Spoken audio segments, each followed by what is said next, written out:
Kanthapuram AP Abubakar Musliyar കഴിഞ്ഞ ദിവസം യമനിൽ വധശിക്ഷ കാത്തു കഴിയുന്ന നിമിഷപ്രിയയുടെ കേസുമായി ബന്ധപ്പെട്ടുകൊണ്ട് വലിയ രീതിയിലുള്ള ഇടപെടലുകൾ നടത്തിയിട്ടുണ്ടായിരുന്നു. അത് തീർത്തും അഭിനന്ദാർഹമാണ്. സ്വന്തം ഭർത്താവിനെ കൊന്ന് വെട്ടി നുറുക്കി വാട്ടർ ടാങ്കിൽ ഉപേക്ഷിച്ചു എന്നതാണ് കേസ്. ഈയൊരു കേസിൽ അദ്ദേഹം ഇടപെട്ടത് തീർച്ചയായിട്ടും ഈ വധശിക്ഷയിൽ നിന്നെങ്കിലും തൽക്കാലം ഒഴിവാക്കി നിർത്തുക, അത് ജയിൽ ശിക്ഷയാക്കി മാറ്റുക, അല്ലെങ്കിൽ ദയാദനം നൽകിക്കൊണ്ട് നിമിഷപ്രിയ ഏതെങ്കിലും തരത്തിൽ മോചിപ്പിക്കാൻ വേണ്ടി ശ്രമിക്കുക എന്ന രീതിയിൽ ഉദ്ദേശത്തോടു കൂടിയാണ്. ഒരു മനുഷ്യൻ മാനുഷികമായിട്ടുള്ള പരിഗണന എന്ന നിലയിലാണ് അദ്ദേഹം ഇടപെട്ടത്. അത് തീർത്തും അഭിനന്ദാർഹമാണ്. അതുകൊണ്ട് ഏതെങ്കിലും ഒരു കൊലക്കേസിലെ പ്രതിയെ ഏത് വിധേനയും രക്ഷിക്കണം എന്നോ അല്ല നമ്മൾ പറയുന്നത്.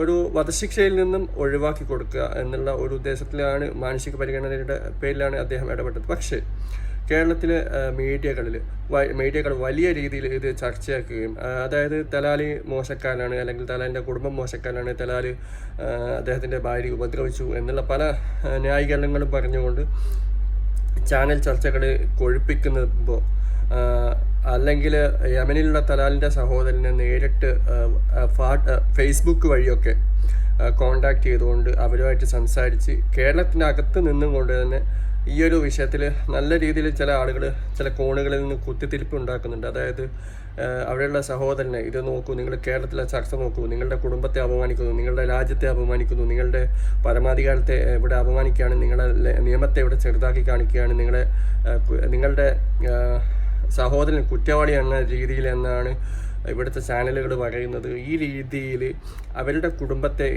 പല കാര്യങ്ങളും എക്സ്ക്ലൂസീവായി അറിയിച്ചു കൊടുത്തിട്ട് അവരെ പ്രകോപിപ്പിക്കുക, അവരുടെ തീരുമാനത്തിൽ നിന്നും അവർ പുറകോട്ട് പോവാത്ത രീതിയിൽ ഏത് വിധേനയും നിമിഷപ്രിയ കൊല്ലപ്പെടണം എന്ന രീതിയിൽ പല താല്പര്യത്തോടും കൂടി പല രീതിയിൽ പല ആളുകൾ ഇടപെടുന്നുണ്ട്. അത് തീർത്തും നിരാശാവഹമാണ്.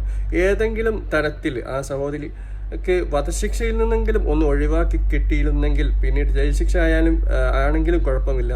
അതല്ലെങ്കിൽ ദയാദനം നൽകി ഏത് വിധേനെങ്കിലും രക്ഷയെടുക്കാൻ കഴിയുമായിരുന്ന ഒരു ഘട്ടത്തിൽ ഇത്തരം കുൽസിത പ്രവർത്തനങ്ങൾ നടത്തുന്നത് തീർത്തും അപഹാസ്യമാണ്. നമ്മൾ ഒരുപാട് ആളുകൾ, ഒരുപറ്റം മനുഷ്യർ ഏത് വിധേനയും അവരെ വധശിക്ഷയിൽ നിന്ന് ഒഴിവാക്കണമെന്ന് വിചാരിക്കുന്ന സമയത്താണ് ചില ആളുകൾ ഈ രീതിയിൽ മുന്നോട്ട് പോകുന്നത്.